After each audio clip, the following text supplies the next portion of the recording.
যেহেতু আপনি ভিডিওটিতে ক্লিক করেছেন তার মানে আপনি সঞ্চয়পত্র নিয়ে ভাবছেন, তো টেনশনের কোনো কারণে আজকে আপনাদের সঞ্চয়পত্র সম্পর্কে একটা ধারণা দেওয়ার চেষ্টা করব ইনশাআল্লাহ। তো তার আগে বলে রাখি, সঞ্চয়পত্র কিন্তু ইসলামের দৃষ্টিতে সম্পূর্ণ নাজায়েজ বা হারাম। তো চলুন ভিডিওটি শুরু করা যাক।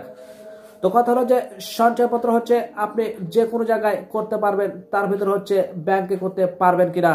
এখন কথা হলো যে সঞ্চয়পত্র আপনি যদি ব্যাংকে করেন অবশ্যই করতে পারবেন, কিন্তু কথার ভিতরে কথা হচ্ছে যে আপনি কিন্তু সব ব্যাংকে করতে পারবেন না। কিন্তু কথা হলো যে তাহলে যে আপনার পছন্দের ইসলামী ব্যাংক রয়েছে তাতে কি আপনি করতে পারবেন? উত্তর হচ্ছে না, আপনি ইসলামী ব্যাংকে কোনো প্রকারের সঞ্চয়পত্র করতে পারবেন না, কারণ বর্তমানে তারা এই সেবাটা দিচ্ছে না।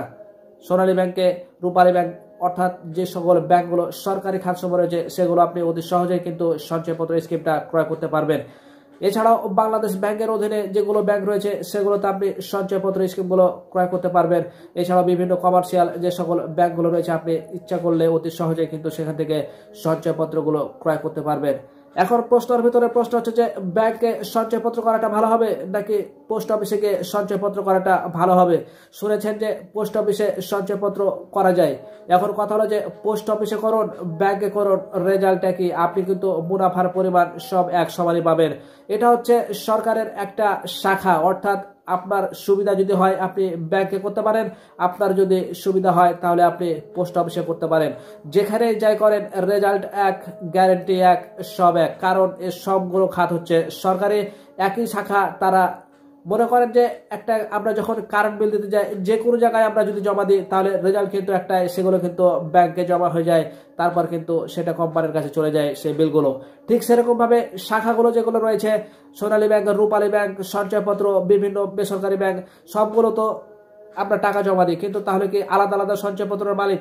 না, সবগুলো সঞ্চয়পত্রের মালিক বা সঞ্চয়পত্র থেকে ঋণ গ্রহণ করে একমাত্র সরকার। অর্থাৎ সরকারই আমাদেরকে মুনাফা প্রদান করে, সরকারই আমাদের কাছ থেকে লোন গ্রহণ করে। কাজে কি এই সঞ্চয়পত্র সব বাংলাদেশ ব্যাংকের অধীনে প্রধানমন্ত্রীর যে ব্যাংক অ্যাকাউন্ট থাকে সেখানে তারা ট্রান্সফার করে দেয়, বিনিময়ে সরকার আমাদের সেখান থেকে কিছু মুনাফা প্রদান করে। তো আশা করি বুঝতে পেরেছেন যে আপনি যে কোনো জায়গায় বাংলাদেশের এই সঞ্চয়পত্র ক্রয় করেন না কেন আপনি লাভ একই রকম পাবেন, গ্যারান্টি এক, সব রকমই কিন্তু একই রকম সুযোগ সুবিধা পাবেন। এখন কথা হলো যে আপনি কোথায় করলে ভালো হবে। উত্তর হচ্ছে আপনি ব্যাংকে যদি আপনার বাড়ির পাশে হয় তাহলে আপনি সেখানে করতে পারেন, আপনার পাশে যদি পোস্ট অফিস থাকে আপনি সেখানে করতে পারেন। তো আশা করি আপনার প্রশ্নের উত্তরটা আপনি পেয়ে গেছেন যে সঞ্চয়পত্র আপনি কোথায় করবেন, ব্যাংকে না পোস্ট অফিসে। পেয়েছো লাইকের মতো ভিডিওটি যদি ভালো লাগে একটি লাইক করবেন এবং পরবর্তী ভিডিও সবার আগে পেতে চ্যানেলটি সাবস্ক্রাইব করে আমাদের সাথে থাকবেন। আল্লাহ হাফেজ।